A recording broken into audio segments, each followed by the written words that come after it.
Masivizimi i sportit, evidentimi i talenteve, si dhe ngritja dhe zhvillimi i ekipeve zinxhire janë në qendër të objektivave të klubit Shumë Sportësh Flamurtari. Në këtë kuadër, pas shumë vitesh ringrihet skuadra e U16 vjeçarëve të Flamurtarit në basketboll për femra, duke përkushtuar një augur të mirë për ecurinë e mëtejshme të basketbollit, si dhe furnizimin e skuadrës së parë me element cilësor vlonjat. Startoi në fundjavë kampionati i basketbollit të femrave për U16 vjeçaret. Kampionati në Vlorë nisi me një derbi, ndërsa përballë u vendosën skuadrat e Flamurtarit dhe KS Vlora. Ndeshja u luajt të Pallatin e Sportit Flamurtari. Skuadra e Flamurtarit për këtë grup moshe drejtohet nga Artemida Myrto si trajnere, ndërsa zëvendësja e saj është Olta Arapaj Neshaj.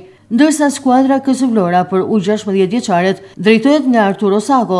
Në ekran po ndiqni çaste nga ndeshja e derbit në basketboll për femra për U16 vjeçaret. Vlen të theksohet se perioda e parë ishte e balancuar, ndërsa në periudhën e tretë dhe atë të katërt, skuadra e Flamurtarit u shkëput duke fituar në fund këtë ndeshje. Tashmë Flamurtari në basketboll për femra do të ketë edhe skuadrën U16, si një vazhdimsi e traditës vlonjate.